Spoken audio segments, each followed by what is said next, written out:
Good morning, channel friends. Good morning. So we ended with you, and we're starting again with you. This is a beautiful canvas that Emma and I painted yesterday with 2 lovely coats of dark sand wall. We showed how to fix all the mess in this room because there was an anti-mold treatment, various fillings, so uneven surfaces that were then sanded, a blue colour that wouldn't come off, a disaster. With 2 coats of magic wall, we completely covered everything.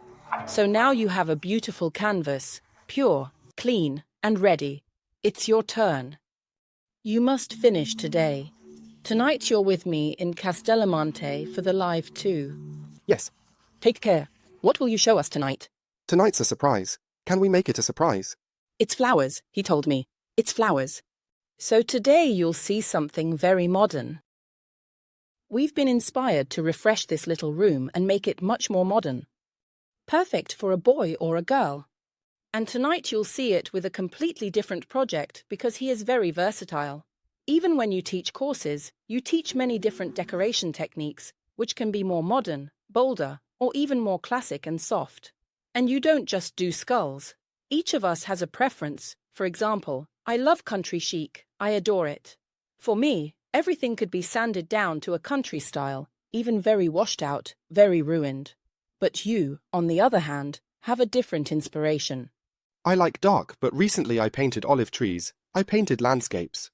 I'm waiting for you to paint a lemon tree and maybe a mandarin tree beside it. You should work on it. Let's get started. I'll step away and in a bit, I'll show you the room soon. I have to finish the desk, the cabinet, the wardrobe and the bedside tables. I'll carry on furnishing, and Alex will show you how to create this beautiful mural. I want to see you copy it, so observe everything he does. Copy it. See you. Thank you.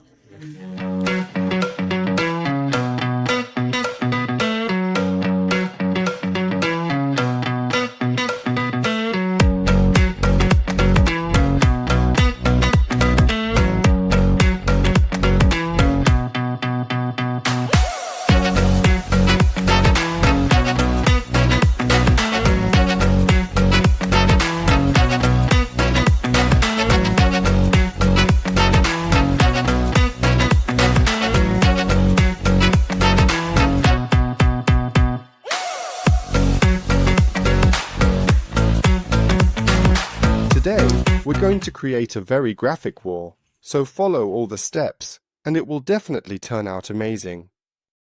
First, we need to draw very precise lines. I'm using a size 4 brush from the line Elisa made. It's a flat one, with the black handle. I always use the wall paint, and I'll show you step by step, even if you don't know how to draw. Let's start. Today, we're going to create a beautiful mural that you can use in any context. I've poured some Nuit Parisienne into a bowl, got my brush, and I'll explain the trick. When you start drawing lines, they should be straight but not perfect. Begin drawing a line. Then draw the next one close to it, at the same height. Here's the main structure of the house. The roof will be in the center, and from this point, we'll draw these 2 lines downwards. Alex, shall we show them that if it doesn't turn out well, we can erase it? Go. Sorry. Magic wall is washable, and that's the great thing about it. Meaning that if someone isn't as skilled as you and they're just starting out, they can start over because the magic wall base is washable and magic wall is washable, so it's easy. Is that a trick? And now, while I start coloring, you erase it for me. No, once it dries, it's no longer erasable, of course. Sorry, thanks. Just imagine if she came now and erased all my work when I'm already halfway through. I'd go crazy. So, I'll start again. This is the line. The other one got erased, so we'll draw another one, still straight, though not perfectly straight, but that fits the style. My little mark is here. And now I'll draw some more lines. So, I'll draw one here and another one here. You might think it looks bad, but this is exactly what we need.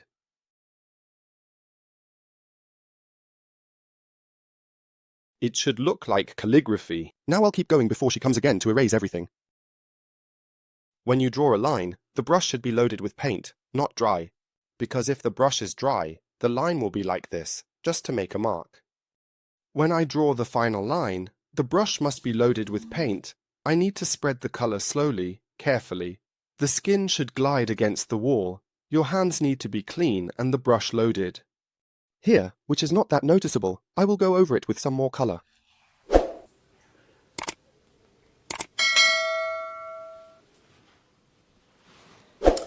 Before drawing windows or other details, I draw the roofs, giving them a triangular shape that overhangs. The buildings in the background are very linear, with roofs perhaps in this style here, and I mix the two elements. So, as you can see, you can do it this way as well. All simple shapes up to about this height. Now, I'll create another shape. You see, there's a large shape here, so considering this height here and the roof height over there, I'll place it roughly here. I'll draw a line, trying to keep it fairly straight, but a line that I will later thicken. So, you see, it reaches there, and I'll add another one close by. I'll draw a horizontal line, all right. And here, I'll make another roof this time. I'll go for a triangular one again. You can use a ruler if you like, but the hand-drawn effect, with its slight imperfections, has a very unique charm.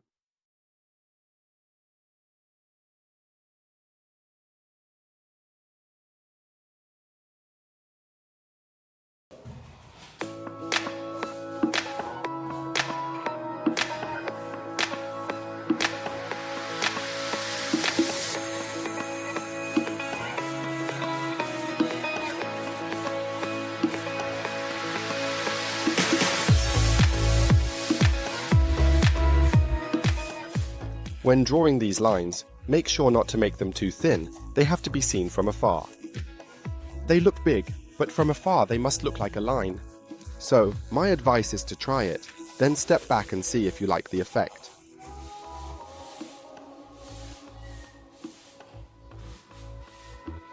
The first coat of dark sand is dry. Now, I'm doing a colour wash on the desk with London Fumé, which is my modern grey.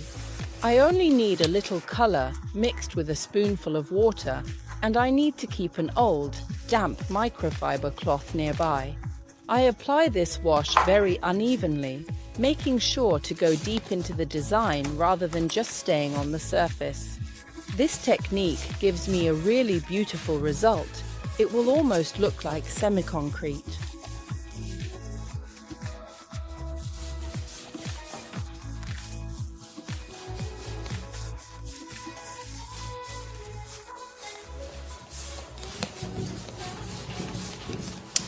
Remember that it dries in the meantime, even though there's quite a bit of water in it. So, either you have to be very quick or you start removing it earlier, wiping it off sooner with the damp cloth. I'd like to just show you everything all at once, so I'll simply keep going. But it will indeed definitely dry in the meantime, so make sure to keep that in mind and remove it very quickly indeed from the surface to ensure a truly even, uniform finish.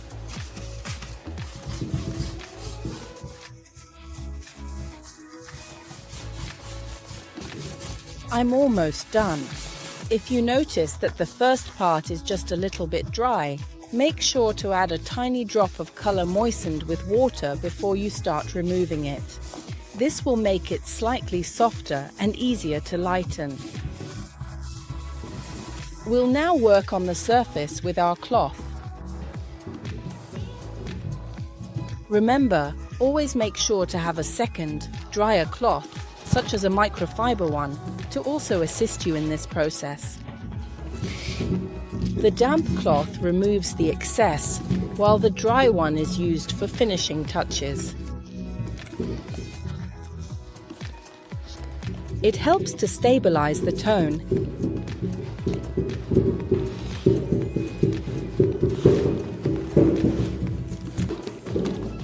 Always remember that it must not dry out, so you need to do this either quickly, or if it dries too much, spray or mist a little water, or simply go over it again with the paint. But it must not dry out, otherwise it will stain too much.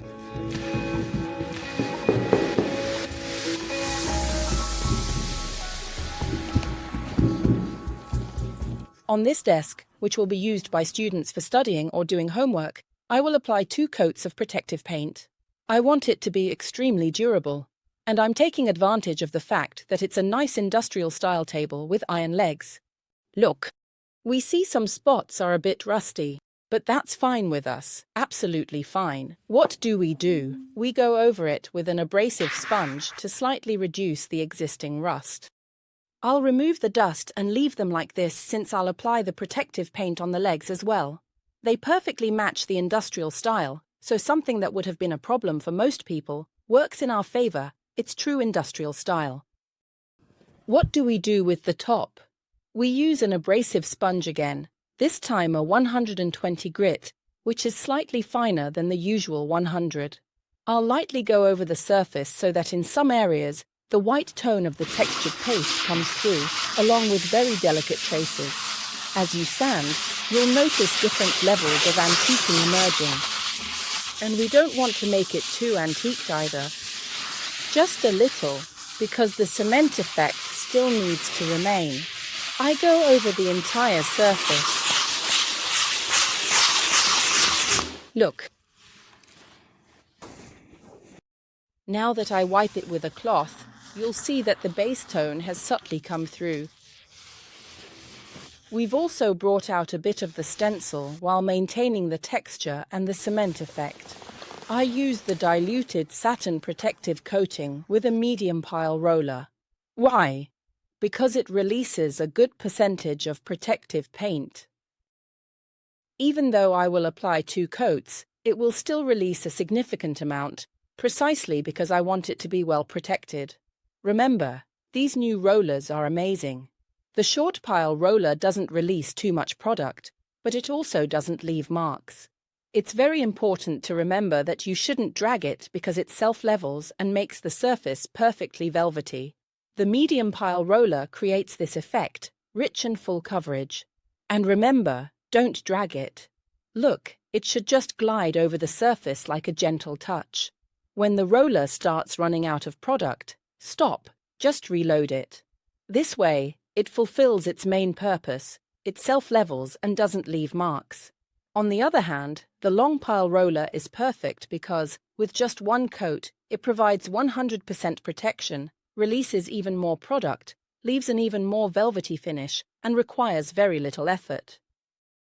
I also recommend it for those painting vertically, as this is a greater challenge in getting the paint to adhere properly. These are 3 incredible rollers. Choose your favorite, depending on your manual skills, technique, pressure, and surface type. Try them out, they're great. I keep using the same brush, number 4, and I'm creating some effects here for the tiles, some other effects here, and the windows over here. So, if I develop a graphic pattern, for example, for the tiles and make all these rounded shapes, I just need to keep them more or less uniform. The important thing is that the first one has this pattern, as you can see, so it looks a bit like scales, right? But they're actually tiles, and I'm working like this. They don't have to be perfect, but if I can maintain this size consistently in the design, it looks very pleasing.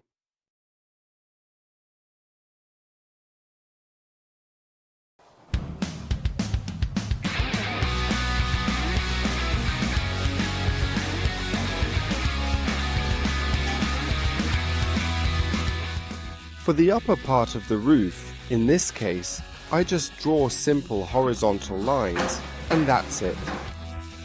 This is my second roof, and I'm going to mix the 2 together.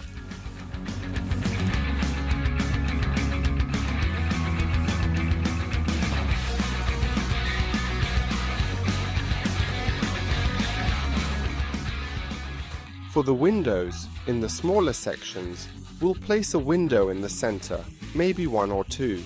In the larger section, instead, we might place 2 windows close together.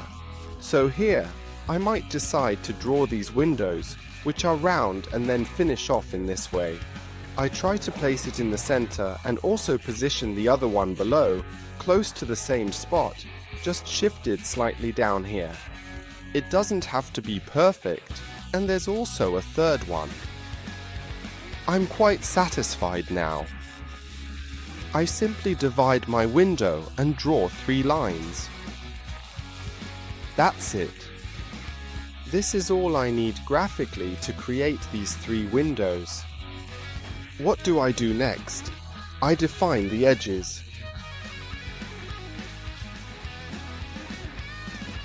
Perfect, all of them like this. Here, however, the horizontal one, since we're making 2, will consist of 2 sections like this. I need to create roughly the same spacing on this side as well. We just need to maintain some proportions. It doesn't have to be perfect. And then I go ahead and do this, and again this and this. This will be the base to make other windows.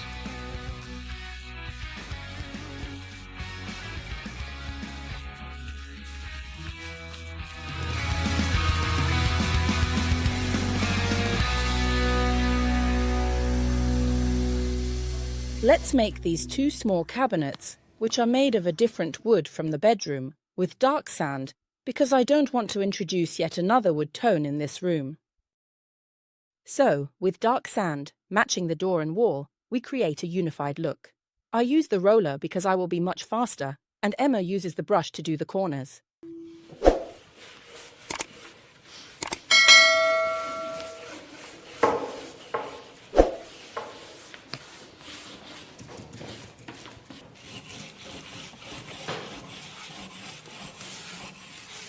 The first coat needs to be nice and evenly spread. Well done. Be careful. Don't let paint build up. Don't over-apply, because the first coat is just a base. Alex can make me happy drawing some little houses on this cabinet too. I hope he has time. Will you have time? Yes. Good. Emma, can you dry it with the hairdryer to speed things up?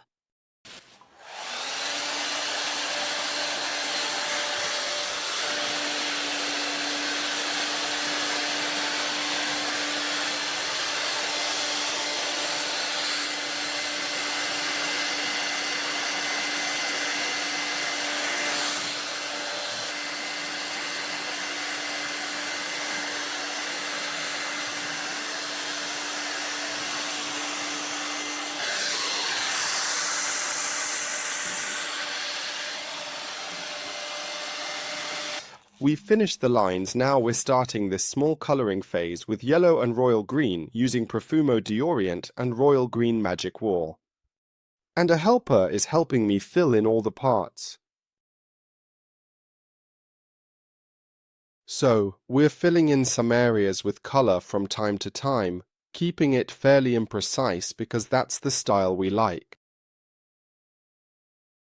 Right, assistant. I avoid talking, Alex, while you work. It feels like I'm interrupting.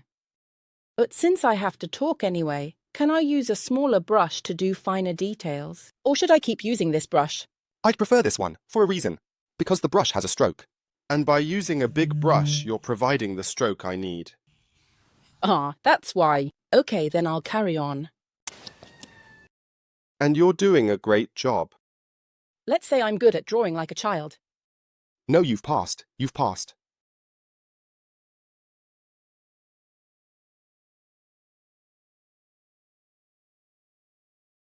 You're having fun. Alex, what's for dinner? I don't know. Pizza, sushi, kebab. I'm on a diet. Dagna Tauda. I'm on a diet. Or vitello tonnato. You know I like it. All right. Will you do it? Yes. I asked Alex to draw houses and some landscape on this furniture too. First, because I think this originally had a different purpose, and second, because this whole white section didn't really connect with the room. If he does it well, I'll make some vitello tonnato for him. You promise? All right, then come on. Are you using the same brush? Yes, because I want them to be like brothers, but not twins. Exactly. I actually thought that since the surface is smaller, meaning smaller houses, you would have preferred a smaller brush. But no, you're still using the same one. Because the stroke changes, at least we keep the same beautiful style in the image. So always remember, don't change the brush, even when switching from walls to furniture, because otherwise, the stroke changes, the texture changes. It's true, I probably would have used the pointed one and made a mistake. I'll go finish the wall. Good work. My husband isn't jealous. You know we're just friends, we care about each other a lot, but I always gladly call him when I need to work on rooms like this, or living rooms, or other special spaces, because I know that Alex is absolutely brilliant. Thank you. Thank you. Super cool, and I'm sure they won't be afraid to test and experiment. Maybe don't start on the wall if you're nervous. Grab cardboard, a box, open it up, lean it on the wall and try it out. What could you waste? 10 grams of paint. Continue with the work and reproduce it onto the wall. Then it looks great. Just add a few details, maybe like a cat, some trousers, a tablecloth. You can have fun. It's not difficult to do. He specifically mentioned imperfection, so even if you're not that skilled at drawing, the fact it's not perfect makes it more interesting. You just have to always remember proportions. Yes. You can't draw jeans bigger than a window. That isn't proportional, right? But it's fun. It's fun. Give it a try. I'll say goodbye to Alex as this episode isn't over yet. I still have to do the finishing touches on the furniture, complete the desk, and sort out a few things. So, you won't see it finished. You'll see it in photos or in the tutorial. I'm off. I have a lot of other things to do. Bye. I'll carry on. I still need to protect Alex's furniture. We've already removed most handles, but there's still one left, and I'll show you how to do it. It's very simple. Usually, these handles have standard screws that go into the handle. We unscrew them. And then you paint the handles separately. Don't do it here, because otherwise you risk getting paint on the cabinet door. It really takes very little time. What are we doing now? We take a piece of cardboard. We punch a hole in one side, like we did here, so that the handle can be rotated and painted underneath. Screw it in slightly so that the handle stays straight and you're good to go. We paint the handle straight to avoid smudging. What color are we using, Emma? Dark sand. Perfect. Brush. We'll use this one here and we'll go ahead to do this with pure magic paint. So, we'll carefully paint all the handles nice and evenly. Start from the bottom when painting the handles so you won't have any issues with the upper part. If you paint them, there's no need to replace them. You save money, optimize resources, and they last years. We do it this way, then place it here like this and continue with the brush. Emma, if you can carry on with the handles, I'll start with the blue bed edges. We'll do them with dark sand.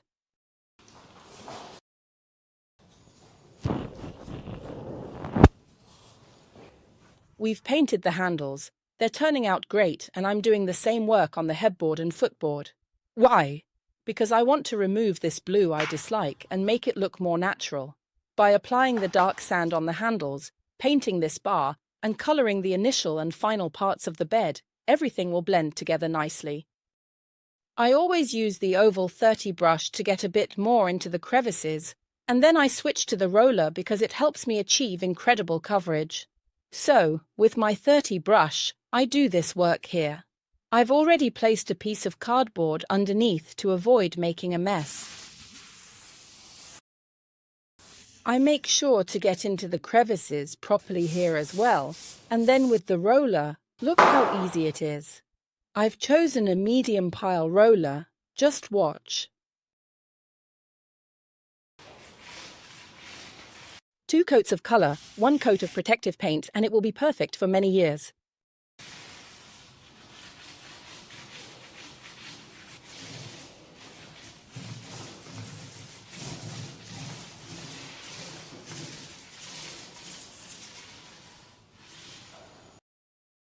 We've reached the final touch-ups. Emma is applying the protective paint on the handles. On the door, we already did it. The door has been painted with dark sand and protective paint. Now we'll finish applying the protective coat to details. Bar, footboard, headboard, then reassemble all. We'll see if by removing the blue we achieved an even and light environment. I'm applying the protective coat with a roller, as always the satin finish protective paint diluted by 20%. With the medium pile of the new roller, It takes almost no effort at all because it slips, and I end up using very little product. The application is beautiful, velvety, and smooth. Of course, you can pick up the product from where you first applied it and then spread it to other areas, smoothing it out at the end. You can also apply it using a crossed roller stroke. And in the end, smooth it out so there are no marks. I spread it here. Now, look, I smooth it out. And voila, I have a perfect surface. I assure you that once it dries, it self-levels and no marks are visible. I can also go over the slightly raised areas, like these, because the fine bristles reach into the depth as well. And with the roller, I do everything. I'll finish and show you how the room looks. This restyling is also finished. This room is now customizable because we've used two neutral colors, dark sand and royal green. These are two shades that work well for boys, girls, younger children 8 to 10 years, and even for older ones, around 15 to 16 years. It's quite a customizable room. Obviously, we wanted to give it a strong stylistic impact because simply repainting it wasn't an option for us.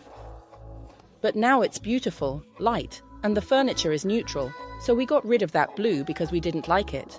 I don't want to point out whether blue is more masculine or feminine, but in my opinion, now it looks truly modern and light.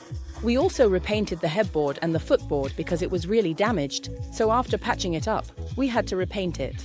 Alex also added some details to the furniture, and I'm really happy because once the person who moves in adds paintings and everything else needed, it will be perfect, customizable.